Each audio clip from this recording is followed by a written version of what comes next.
وذرياته أجمعين. أما بعد، قال تعالى في القرآن المجيد: أعوذ بالله من الشيطان الرجيم، بفضل بسم الله الرحمن الرحيم. فسيكفيكهم الله وهو السميع العليم. صدق الله العظيم. قال النبي صلى الله عليه وسلم: ألا أستحي من رجل تستحي منه الملائكة. أو كما قال عليه الصلاة والسلام. அனைத்து புகழும் அல்லாஹ்வுக்கு உரித்தானது. அவருடைய சலாத்தும் சலாமும் ஈருலக தலைவர் இறுதி தூதர் பெருமணி நாயகம் ஸல்லல்லாஹு அலைஹி வஸல்லம் அவர்களின் மீதும், அவர்களின் வழியை பின்பற்றிய சத்திய சஹாபாக்கள், தாபிஈன்கள், தபூ தாபிஈன்கள், அவுலியாக்கள், நாதாக்கள், ஷுஹதாக்கள், நல்லடியார்கள், குறிப்பாக எங்களுக்கும் நம்மின் மீதும் என்றென்றும் நின்று நிலவுவதாக. ஆமீன். கண்ணியத்திற்குரிய அல்லாஹ்வின் நல்லடியார்களே, நாம் இருக்கக்கூடிய இந்த துல்ஹஜ் மாதம், இந்த மாதத்திற்கு பல வகையான சிறப்புகளும் இருக்கிறது. அதே போல இந்த மாதத்தில் பல வரலாற்று நிகழ்வுகளும் நிகழ்ந்து இருக்கின்றன. அந்த பல வரலாற்று நிகழ்வுகளில் ஒன்றுதான் துல்ஹஜ் 18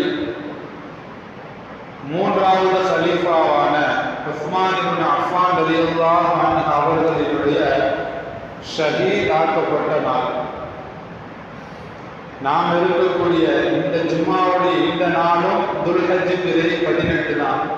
உஸ்மான் ரலியல்லாஹு அன்ஹு அவர்களும் துல்ஹஜ் 18 தான் ஷஹீத் ஆக்கப்பட்டிருக்கிறார்கள். எனவே உஸ்மான் ரலியல்லாஹு அன்ஹு அவர்களை பற்றி, அவர்களை நினைவு கூறும் விதமாக அவர்களின் சிறப்புகளை பற்றியும், மார்க்கத்திற்கு அவர்கள் ஆற்றிய சேவைகளை பற்றியும் இந்த ஜும்மாவிலே நாம் நினைவு கூற கடமைப்பட்டிருக்கிறோம். கண்ணியத்திற்குரிய அல்லாஹ்வின் நல்லடியார்களே, உஸ்மான் ரலியல்லாஹு அன்ஹு அவர்களுக்கு ஏராளமான சிறப்புகள் இருக்கிறது. அல்லாஹ் தஆலா இந்த மார்க்கத்தை பாதுகாப்பதற்காக நபி அவர்களுடன் பல்லாயிரக்கணக்கான சஹாபாக்களை அல்லாஹ் தேர்வு செய்தார். அந்த ஒவ்வொரு சஹாபாக்களுக்கும் பல வகையான சிறப்புகள் இஸ்லாத்தில் இருக்கின்றன. அந்த வரிசையில் உஸ்மான் ரலியல்லாஹு அன்ஹு அவர்களுக்கு பல சிறப்புகள் இருக்கின்றன. இந்த மார்க்கத்திற்காக அவர்கள் செய்த சேவைகள், அவர்கள் செய்த தியாகங்கள் ஏராளமாக இருக்கின்றன. முதலில் இஸ்லாத்திற்கு வந்தவர்களினுடைய பட்டியலில் உஸ்மான் ரலியல்லாஹு அன்ஹு அவர்கள் இருக்கிறார்கள். நபி அவங்க நபித்துவம் கிடைச்சிச்சு. அதுக்கு பிறகு அபூபக்கர் ரலியல்லாஹு அன்ஹு அவங்கள்ட்ட சொன்னோன்னே அவங்க இஸ்லாத்துக்கு வந்தாங்க. அவங்க இஸ்லாத்துக்கு வந்தோடனே அபூபக்கர் ரலியல்லாஹு அன்ஹு அவங்க அடுத்த நாள் போய் ஒரு 5 பேரை இஸ்லாத்தில் கொண்டு வந்து விட்டாங்க. அடுத்து ஒரு 4 பேரை இஸ்லாத்துக்கு கொண்டு வந்து விட்டாங்க. இப்படி முதலாவதாக இஸ்லாத்தை ஏற்றவர்களில் ஒருவர் தான் உஸ்மான் ரலியல்லாஹு அன்ஹு அவர்கள். வரலாற்று நூல்களில் பார்த்தோம்னா ஆண்கள்ல 4வது என்பதாக சொல்லப்படுது. அல்லாஹ் தஆலா ஆரம்பமான இஸ்லாத்தை ஏற்றவர்களுக்கு பல வகையான சிறப்புகளை வைத்திருக்கிறார்.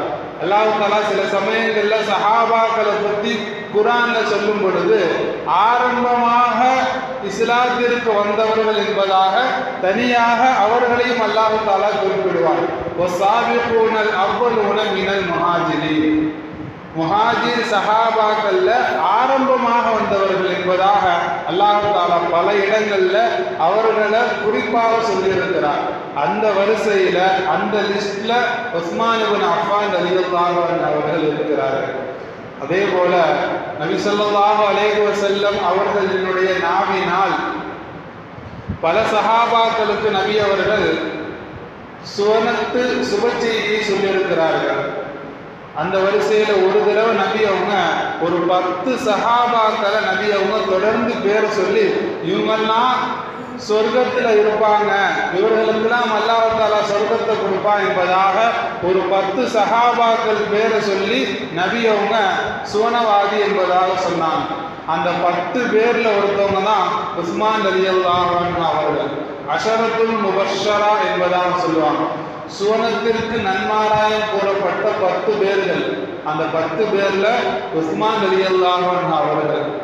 இன்னைக்கு நம்முடைய வாழ்க்கையில யாரும் சொல்லிட முடியாது நான் சொர்க்கவாதி என்பதாக. ஆனா அவர்கள் வாழக்கூடிய காலங்களிலேயே நபி அவர்கள் சொன்னாங்க, உஸ்மான் இருக்கிறாரே அவர் சொர்க்கவாதி என்பதாக நபி அவர்களால் சுபச்செய்தி சொல்லப்பட்ட அந்த அந்தஸ்திற்கு சொந்தக்காரர்கள் உஸ்மான் இப்னு அஃபான் ரலியல்லாஹு அன்ஹு அவர்கள். அது மட்டுமல்ல, நபி அவங்க இன்னொரு சுபச்செய்தி சொன்னாங்க, உஸ்மானினுடைய மரணம் எப்படி இருக்கும், அவருக்கு மரணத்தின் மூலமாக அல்லாஹ் எந்த அந்தஸ்தை கொடுப்பான் என்பதாக சொன்னாங்க. ஒரு தடவை நபி ஸல்லல்லாஹு அலைஹி வஸல்லம் அவர்களும் அபூபக்கர் ரலியல்லாஹு அன்ஹு அவங்களும் உமர் ரலியல்லாஹு அன்ஹு அவங்க உஸ்மான் ரலியல்லாஹு அன்ஹு அவங்க இவங்க 4 பேரும் உஹது மலையில நிற்கிறாங்க. அப்போ உஹது மலை கொஞ்சம் அசைஞ்சு கொடுக்குது. அப்ப நபி அவங்க உஹது மலையை பார்த்து சொன்னாங்க, உஸ்புத் யா உஹத், உஹதே அசையாம இரு. உன் மேல யார் தருமா இருக்கிறாங்க, அலைக்க நபியும், உன் மேல ஒரு நபி இருக்கிறாரு, ஓ சித்திகுன், ஒரு சித்திக் இருக்கிறாரு, ஓ ஷஹீதானி, 2 ஷஹீத்கள் இருக்கிறாங்க என்பதாக நபி ஸல்லல்லாஹு அலைஹி வஸல்லம் அவங்க வாழும் பொழுதே உஸ்மான் அவர்கள் ஷஹீதாகத்தான் மரணம் அடைவார்கள் என்பதாக நபி ஸல்லல்லாஹு அலைஹி வஸல்லம் அவங்க சொன்னாங்க. அங்க 4 பேர் நின்றாங்க. ஒன்று நபி அவங்க, இன்னொன்று அபூபக்கர் சித்திக் ரலியல்லாஹு அன்ஹு அவங்க, மீதி 2 பேருக்கு நபி அவங்க ஷஹீதுன்னு சொன்னாங்க. அந்த 2 பேருமே ஷஹீதாகத்தானாங்க. ஒன்று உமர் ரலியல்லாஹு அன்ஹு அவங்க, அவங்களும் ஷஹீதானாங்க. உஸ்மான் ரலியல்லாஹு அன்ஹு அவங்களும் ஷஹீதுடைய அந்தஸ்தை அல்லாஹ் தஆலா கொடுத்தான். அப்போ ஷஹீத் என்ற உயர்ந்த அந்தஸ்துக்கு சொந்தக்காரர்கள் உஸ்மான் ரலியல்லாஹு அன்ஹு அவங்க. அது மட்டுமல்ல, நபியவர்கள் முன்னறிவிக்க அது செஞ்சிட்டாங்க. இந்த சிறப்பு உஸ்மான் ரலியல்லாஹு அன்ஹு அவர்களுக்கு இருக்கிறது. அதே போல உஸ்மான் ரலியல்லாஹு அன்ஹு அவருடைய அடையாளமே, மிகப்பெரிய ஒரு அடையாளமே என்ன அப்படின்னு சொன்னா, அதிகமாக வெட்கமுடையவர்கள். உஸ்மான் ரலியல்லாஹு அன்ஹு அவங்களை பற்றி புகழும் பொழுது கூட காமிலுல் ஹயா, பரிபூர்ணமான வெட்கமுடையவர்கள். தராவிகளோட ஓதுவோம்ல, காமிலுல் ஹயாஇ வல் ஈமான், பரிபூர்ணமான வெட்கமுடையவர்கள் உஸ்மான் ரலியல்லாஹு அன்ஹு அவர்கள். ஒரு தடவை நபி ஸல்லல்லாஹு அலைஹி வஸல்லம் அவங்க வீட்டில் உட்கார்ந்து இருக்கிறாங்க. கெண்டை கால் தெரியும்படி கைலியை உடுத்திட்டு உட்கார்ந்துருக்காங்க. அதாவது முட்டிக்கு கீழே இந்த கெண்டை கால்னு சொல்லுவாங்க. முட்டிக்கும் அந்த கரண்டை காலுக்கும் நடுவில் இருக்கக்கூடிய பகுதியை கெண்டை கால் என்பதாக சொல்லுவாங்க. அந்த பகுதி தெரிகிற மாதிரி நபி அவங்க உட்கார்ந்து இருக்கிறாங்க. அபூபக்கர் சித்திக் ரலியல்லாஹு அன்ஹு அவங்க வீட்டுக்கு வெளியே இருந்து அனுமதி கேட்குறாங்க, யார் ரசூலல்லாஹ் உள்ள வரலாமா? அப்போ நபி அவங்க உள்ளாக்க வாங்கன்னு சொல்றாங்க. அபூபக்கர் ரலியல்லாஹு அன்ஹு அவங்க உள்ளாக்க வந்துட்டாங்க. அடுத்து உமர் ரலியல்லாஹு அன்ஹு அவங்க வராங்க, அனுமதி கேட்குறாங்க. நபி அவங்க அனுமதி கொடுக்குறாங்க, உள்ளாக்க வந்துட்டாங்க. இப்போ உஸ்மான் ரலியல்லாஹு அன்ஹு அவங்க அனுமதி கேட்குறாங்க.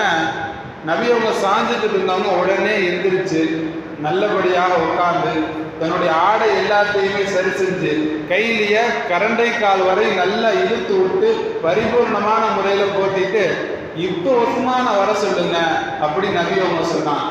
அப்போ உஸ்மான் ரலியல்லாஹு அன்ஹு அவங்க வந்தாங்க.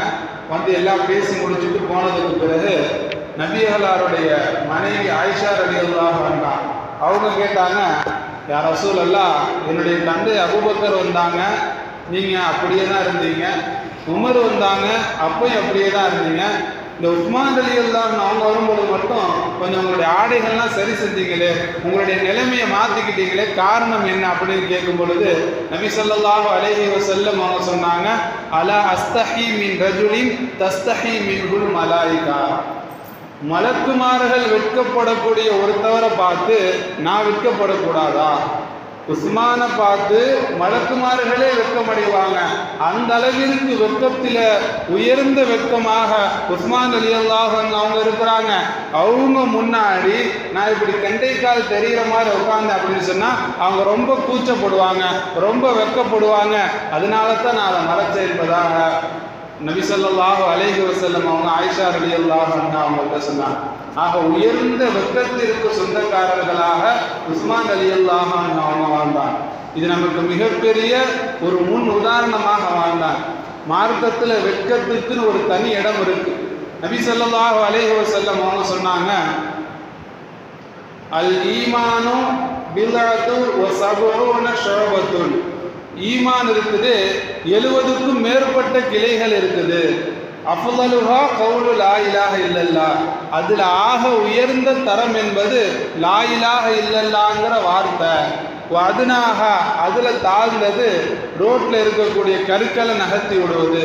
அப்போ நபி அவங்க சொன்னாங்க, ஒல் ஹயாவு ஷுஅபத்து மினல் ஈமான். வெட்கமும் ஈமானை சார்ந்தது தான். ஈமான் உடையவர்கள் கண்டிப்பாக வெட்கத்துடன் இருக்க வேண்டும், அதுவும் ஈமான்ல ஒரு பகுதி என்பதாக நபி ஸல்லல்லாஹு அலைஹி வஸல்லம் அவங்க சொன்னாங்க. ஆக வெட்கம் என்பது மிகவும் முக்கியமான ஒன்று, ஒவ்வொரு தவறுகளிடத்திலும் கடைபிடிக்க வேண்டிய ஒன்று. வெட்கம் எப்பொழுது இருக்குமோ பாவங்கள் நம்மளை விட்டு தூரமாகும். வெட்கம் எப்பொழுது குறையுமோ பாவங்கள் நம்மளை நெருக்கமாகிக்கிட்டே வரும். ஏன்னா ஒருத்தர் வெட்கப்படுறாரு அப்படின்னு சொன்னா ஒரு தவறு செய்யறதுக்கு யோசிப்பார். அவர் பார்த்துடுவாரோ, அல்லது அவருக்கு தெரிஞ்சா என்ன ஆயிரும், அவர்கிட்ட போய் இந்த செய்தி கிடைச்சா என்ன ஆயிரும் அப்படின்னு வெட்கப்பட்டு ஒவ்வொரு பாவத்தை விட்டும் தவிர்த்துக்குவார். இதே வெட்கம் இல்லை அப்படின்னு சொன்னா யாரு பார்த்தா என்ன, யாருக்கு தெரிஞ்சா என்ன என்பதாக எல்லா பாவங்களும் சர்வசாதாரணமாக வந்துவிடும். எனவேதான் மார்க்கம் வெட்கத்திற்கு மிக முக்கியமான ஒரு இடத்தை வச்சிருக்கு. அதுதான் உஸ்மான் ரலியல்லாஹு அன்ஹு அவங்க மிக முன் உதாரணமாக வாழ்ந்துட்டு போனாங்க. காமிலுல் ஹயா, வெட்கத்திலும் பரிபூர்ணமான வெட்கமுடையவர்களாக உஸ்மான் ரலியல்லாஹு அன்ஹு அவர்கள் வாழ்ந்தார்கள். அதே போல உஸ்மான் ரலியல்லாஹு அன்ஹு அவர்களுடைய சிறப்புகளில் ஒன்று, தனித்துவத்தில் ஒன்று தான் தின்னூரைன் அப்படிங்கிற பட்டம் நபி அவர்களால் அவங்களுக்கு கொடுக்கப்பட்டது.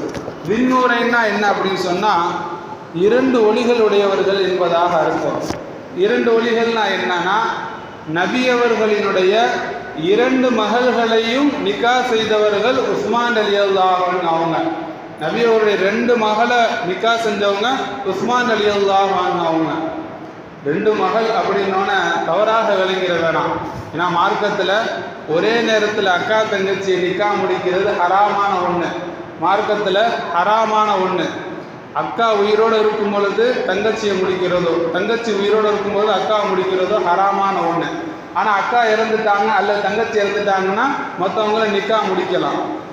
நபி ஸல்லல்லாஹு அலைஹி வஸல்லம் அவங்களுடைய மகள்களையும் ருகையா என்று சொல்லக்கூடிய நபி அவர்களுடைய மகளார் அவர்களை உஸ்மான் ரலியல்லாஹு அன்ஹு அவங்களுக்கு நபி நிக்கா முடிச்சு வச்சாங்க. அவங்க ஹிஜ்ரி 2ல் வஃபாத் ஆயிட்டாங்க. அதுக்கு பிறகு நபி ஸல்லல்லாஹு அலைஹி வஸல்லம் அவங்க தன்னுடைய இன்னொரு மகளை, அவங்க மௌத்தானதுக்கு பிறகு இன்னொரு மகளை உம்மு குல்சும் அவர்களை உஸ்மான் ரலியல்லாஹு அன்ஹு அவர்களுக்கு நிக்கா செய்து கொடுத்தாங்க. அவங்களும் ஒரு கட்டத்தில் ஹிஜ்ரி 9ல் வஃபாத் ஆறாங்க. அவங்க வஃபாத் ஆகும் பொழுது நபி அவங்க சொன்னாங்க, எனக்கு பெண் பிள்ளைகள் இதுக்கு மேலே இல்லை, இதுக்கு மேலே எனக்கு பெண் பிள்ளைகள் இருந்தாங்க அப்படின்னு சொன்னால் அவங்களையும் நிக்கா முடிச்சு வச்சிருக்கோம் உஸ்மானுக்கு என்பதாக நபி ஸல்லல்லாஹு அலைஹி வஸல்லம் அவங்க சொன்னாங்க. அந்த அளவிற்கு நல்ல குணம், அந்த அளவிற்கு ஒழுக்கத்தில் பேணுதலானவங்களாக இருந்தாங்க, அந்த அளவிற்கு வெட்கமுடையவர்களாக இருந்தாங்க. எனவே தான் நபி அவங்க 2 மகனையும் கொடுத்தாங்க.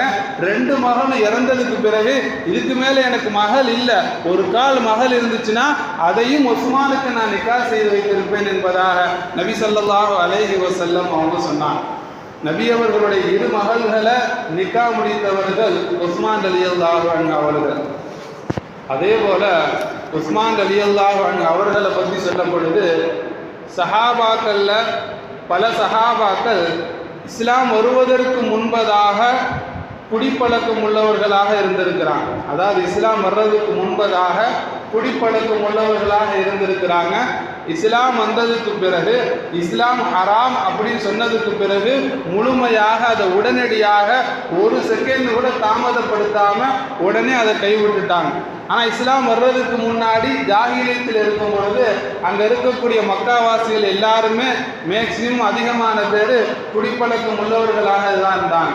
ஆனால் அந்த காலகட்டத்தில் கூட உஸ்மான் ரலியல்லாஹு அன்ஹு அவர்கள் குடிப்பழக்கம் உடையவர்களாக இல்லவே இல்லை. உஸ்மான் ரலியல்லாஹு அன்ஹு அவங்க அறியாமை காலகட்டம், ஊரே சேர்ந்து குடிச்சுக்கிட்டு இருந்தாலும் உஸ்மான் ரலியல்லாஹு அன்ஹு அவங்க தனியாக அவங்க குடிப்பழக்கம் இல்லாதவர்களாக ஒரு ஒழுக்கமுள்ள வாழ்க்கையை வாழ்ந்து வந்தார்கள். எனவே இதுவும் அவர்களுடைய சிறப்புல ஒன்றாக இருக்கிறது. ஜாகிலியத்துடைய காலத்திலிருந்து அவங்க ஒழுக்கமானவர்களாகத்தான் இருந்தாங்க, ஹயா உடையவர்களாகத்தான் இருந்தாங்க. அதே போல உஸ்மான் ரலியல்லாஹு அன்ஹு அவங்களுக்கு அல்லாஹு தாலா அதிகமான செல்வங்களை கொடுத்துருந்தான். கனிய உஸ்மான் என்பதாக சொல்லுவாங்க. உஸ்மான் செல்வந்தரான உஸ்மான் ரலியல்லாஹு அன்ஹு சொல்லுவாங்க. அந்த அளவுக்கு அல்லாஹு தாலா செல்வத்தை கொடுத்திருந்தாலும் அனைத்து செல்வத்தையும் அல்லாஹுடைய பாதையில செலவு செய்யக்கூடியவர்களாக இருந்தாங்க. மார்க்கத்துக்கு ஏதாவது ஒரு தேவை அப்படின்னு சொன்னா உடனடியாக வாரி வழங்கக்கூடியவர்கள் தான் உஸ்மான் ரலியல்லாஹு அன்ஹு அவர்கள். பொதுவாக ஒன்று இருக்குது, அதாவது செல்வம் கொடுக்கப்பட்டவர்கள் இருப்பாங்க, ஆனால் அந்த செல்வத்திலேருந்து செலவு செய்கிறது இருக்குது, இதுதான் சிறந்தது. இது எல்லாத்திரத்தையும் வந்துடாது. ஆனால் உஸ்மான் ரலியல்லாஹு அன்ஹு அவங்களுக்கு அல்லாஹ் தஆலா பல்லாயிரக்கணக்கான பல கோடி மதிப்புள்ள சொத்துக்களை கொடுத்துருந்தான். எல்லாத்தையுமே மார்க்கத்திற்கு வாரி இறக்கக்கூடியவர்களாக உஸ்மான் ரலியல்லாஹு அன்ஹு இருந்தாங்க. தபூக் போகும்போது நபி ஸல்லல்லாஹு அலைஹி வஸல்லம் அவங்க இந்த மாதிரி தபூக் போர் நடக்க போகுது, அதனால உங்களுடைய வீட்டில் இருக்கிறதெல்லாம் கொண்டு வாங்க, உங்களால் எவ்வளோ முடியுமோ அல்லாஹ்வுக்காக வேண்டியது கொடுங்கன்னு சொன்னான். அப்போ ஒவ்வொரு சஹாபாக்களும் அவங்கனால முடிஞ்சதை கொண்டு வந்து கொடுத்தாங்க. அதில் தான் பிரபல்யமான சம்பவம் நாம் கேள்விப்பட்டிருப்போம்.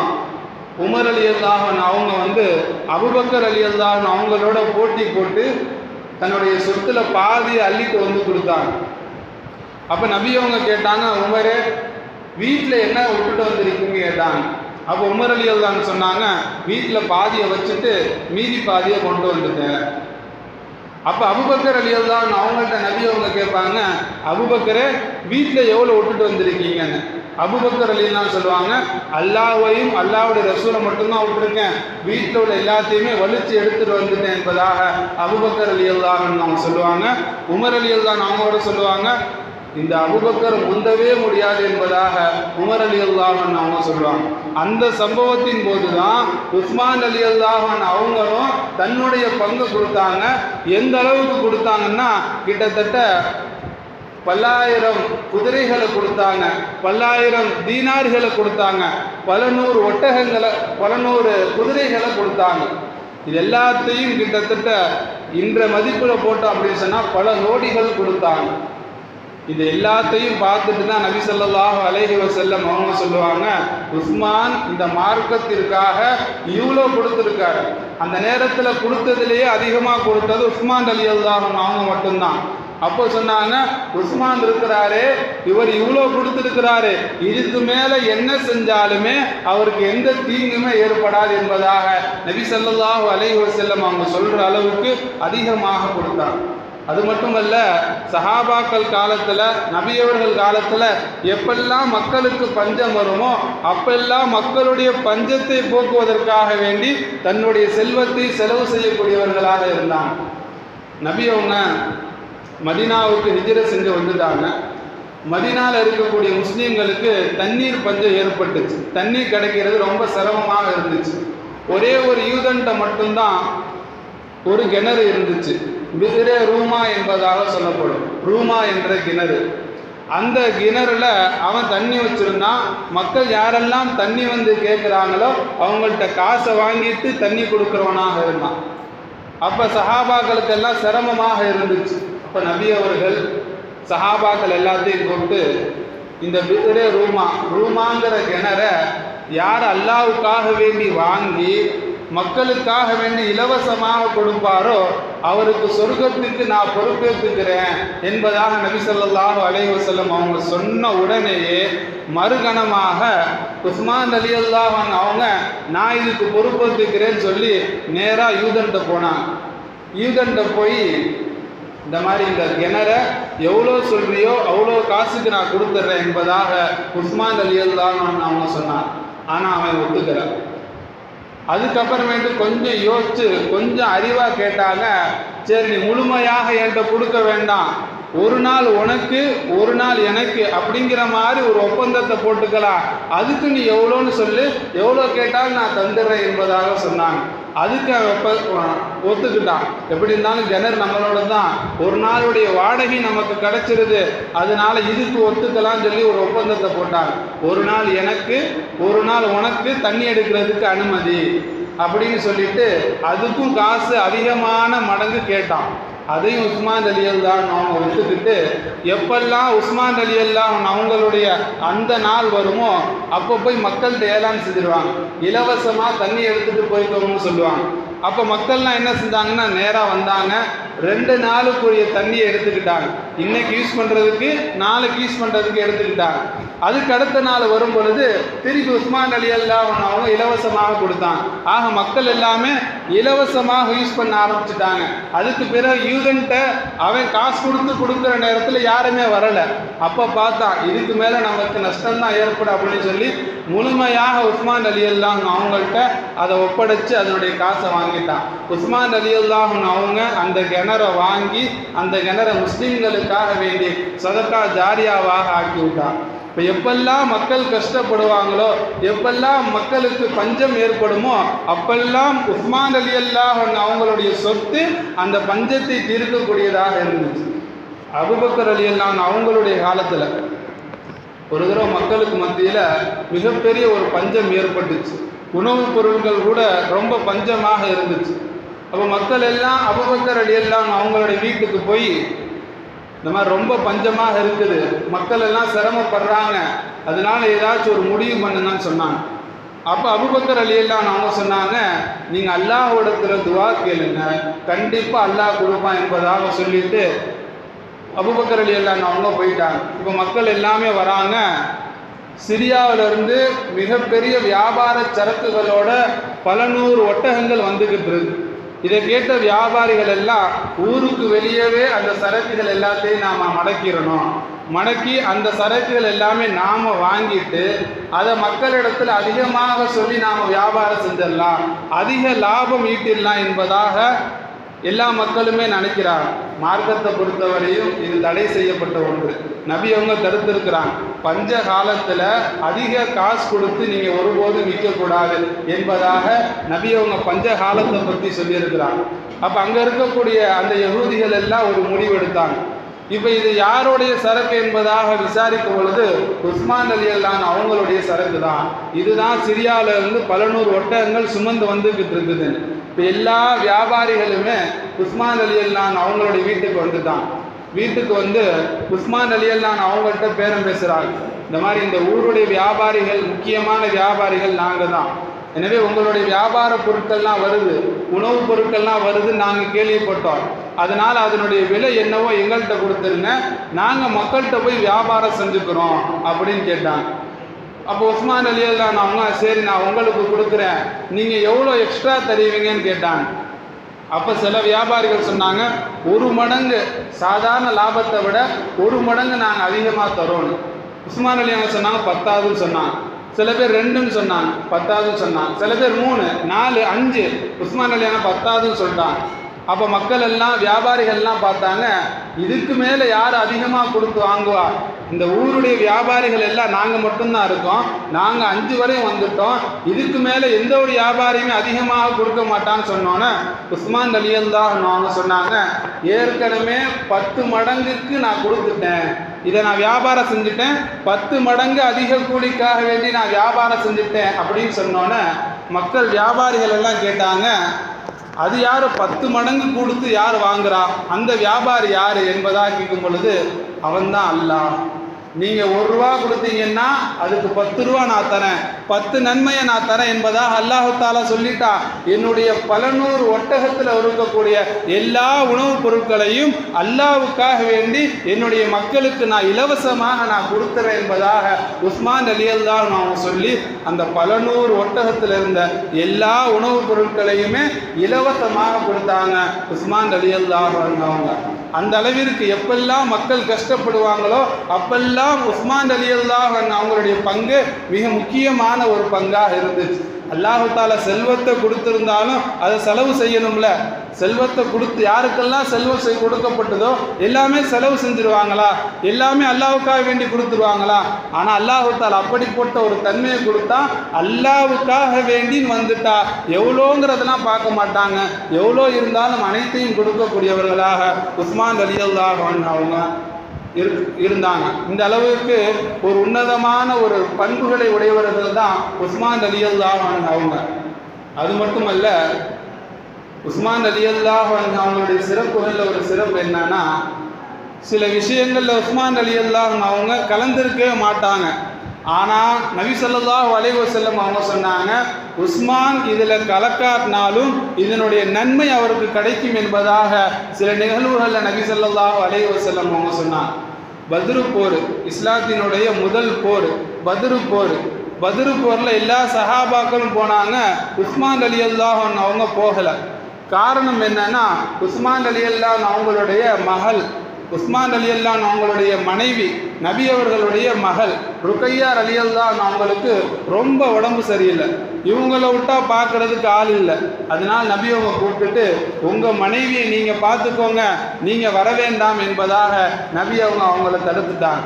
அதுக்கு பிறகு பத்ரு போர் முடிஞ்சதுக்கு பிறகு நபி ஸல்லல்லாஹு அலைஹி வஸல்லம் அவங்க சொன்னாங்க, உஸ்மான் ரலியல்லாஹு அன்ஹு அவங்க இந்த பத்ரு போரில் கலக்காட்டினாலும் பத்ரு போரில் கலந்து கொண்டவர்கள் மாறிதான் என்பதாக நபி ஸல்லல்லாஹு அலைஹி வஸல்லம் அவங்க உஸ்மான் ரலியல்லாஹு அன்ஹு அவங்கள சொன்னாங்க.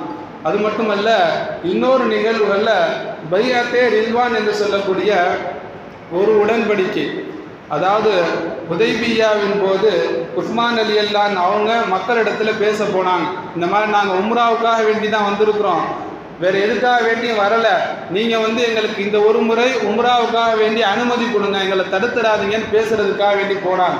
போகக்கூடிய நேரத்தில் இந்த முஸ்லீம்கள்கிட்ட ஒரு வதந்தி பரப்ப ஆரம்பிச்சிருச்சு. என்னன்னா, உஸ்மான் ரலியல்லாஹு அன்ஹு அவங்கள மக்கத்து காஃபிர்கள் பேச்சுவார்த்தை நடத்த போன அவங்கள கொலை செஞ்சுட்டாங்க என்பதாக.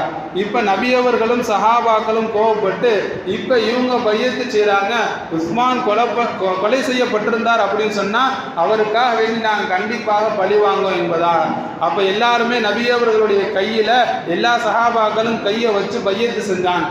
அப்போ நபி அவங்க தன்னுடைய இன்னொரு கையை வச்சு, இது உஸ்மானுக்காக வேண்டி நான் செய்கிற பையத் என்பதாக நபி ஸல்லல்லாஹு அலைஹி வஸல்லம் அவங்க சொன்னாங்க. அந்த நேரத்தில் உஸ்மான் ரலியல்லாஹு அன்ஹு அவங்க இல்லை, இருந்தாலும் உஸ்மான் அவர்களும் பையத்து செய்திருக்கிறார்கள் என்பதாக நபி ஸல்லல்லாஹு அலைஹி வஸல்லம் அவங்க சொன்னாங்க. ஆக உஸ்மான் ரலியல்லாஹு அன்ஹு அவர்களை பொறுத்தவரையும் இந்த இஸ்லாத்தில் ஏகப்பட்ட சிறப்புகள் அவர்களுக்கு இருக்கு. அது மட்டுமல்ல, உஸ்மான் ரலியல்லாஹு அன்ஹு அவர்களுடைய சேவைகள் இந்த உம்மத்தில் அதிகமாக இருக்கு. உஸ்மான் ரலியல்லாஹு அன்ஹு அவங்களுடைய ஒரு பட்ட பேரு ஜாமியுல் குர்ஆன், குர்ஆனை ஒன்று சேர்த்தவர் என்பதாக அவங்களுக்கு பேரு. தராவீகளை கூட உஸ்மான் ரலியல்லாஹு அன்ஹு அவங்களுடைய பேரை சொல்லும் பொழுது ஜாமியுல் குர்ஆன் காமிலுல் ஹயாய் வல் ஈமான் உஸ்மான் இப்னு அஃபான் என்பதாக சொல்லுவோம். உஸ்மான் ரலியல்லாஹு அன்ஹு அவங்க தான் குர்ஆனை இந்த முழு உலகத்துக்கும் கொடுத்தாங்க. அபூபக்கர் ரலியல்லாஹு அன்ஹு அவங்க ஒன்று சேர்த்துட்டாங்க. இருந்தாலும் உமர் ரலியல்லாஹு அன்ஹு காலத்தில் மக்கள் அதிகமாக இஸ்லாமியர்கள் பல நாடுகளுக்கு பரவிட்டாங்க. இப்போ ஹுதைஃபத் இப்னு யமான் என்று சொல்லக்கூடிய ஒரு சஹாபி பல நாடுகளுக்கு பிரயாணம் செஞ்சுட்டு வராங்க. செஞ்சுட்டு உஸ்மான் ரலியல்லாஹு அன்ஹு அவங்கள்ட்ட வந்தாங்க. சொன்னாங்க, பல நாடுகளுக்கு நான் போயிட்டு வந்தேன், ஒவ்வொரு இடத்துலையும் குர்ஆன் ஒவ்வொரு மாதிரி ஓதப்படுது, அதனால குர்ஆனை நீங்கள் தான் பாதுகாக்கணும் அப்படின்னு சொல்லி உஸ்மான் ரலியல்லாஹு அன்ஹு அவங்கள்ட்ட சொன்னோன்னே உஸ்மான் ரலியல்லாஹு அன்ஹு அவங்க குர்ஆனை ஒன்றாக திரட்டி பல நாடுகளுக்கு உஸ்மான் ரலியல்லாஹு அன்ஹு அவங்க அதோடைய பிரதிகளை கொடுத்து அனுப்புனாங்க. எனவே தான் அவங்களுக்கு பேர் ஜாமியுல் குர்ஆன் என்பதாக அவங்களுக்கு பேர். எனவே இவங்களுடைய சேவைகள் இருக்கிறதே மார்க்கத்தை பொறுத்தவரை அதிகமான சேவைகள். இது எல்லாத்தையும் விட அல்லாஹ்வின் மீது அதிகமாக தக்வா உடையவர்களாக இருந்தாங்க. உஸ்மான் ரலியல்லாஹு அவங்க எப்பெல்லாம் கபரஸ்தானுக்கு போகிறாங்களோ அப்போல்லாம் தாடி நனைகிற அளவுக்கு அழுகுவாங்களாம். அப்போ சஹாபாக்கள் கேட்பாங்க, உஸ்மானே, சொர்க்கத்தை பற்றி உங்கள்கிட்ட சொல்லப்படுது, நீங்கள் அந்த அளவுக்கு அழுகலை. நரகத்தை பற்றி சொல்லப்படுது, அழுகிறீங்க, ஆனால் ரொம்ப அழுகலை.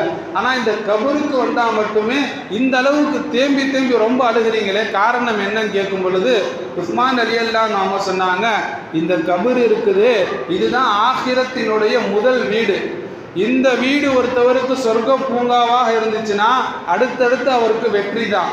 இந்த வீடு ஒருத்தவருக்கு கபருக்குழி நரக படுகொலியா இருந்துச்சு அப்படின்னு சொன்னா அடுத்தடுத்து அவருக்கு நஷ்டம்தான். அதுதான் இதை பார்க்கும் பொழுதுதான் எனக்கு அழுக வருது. என்னுடைய கபரு சொர்க்க பூஞ்சோலியாக இருக்குமா நரக படுகொலியா இருக்குமா என்பதாக நினைக்கும் போதுதான் எனக்கு இந்த அளவுக்கு அழுக வருது என்பதாக உஸ்மான் ரலியல்லாஹு அன்ஹு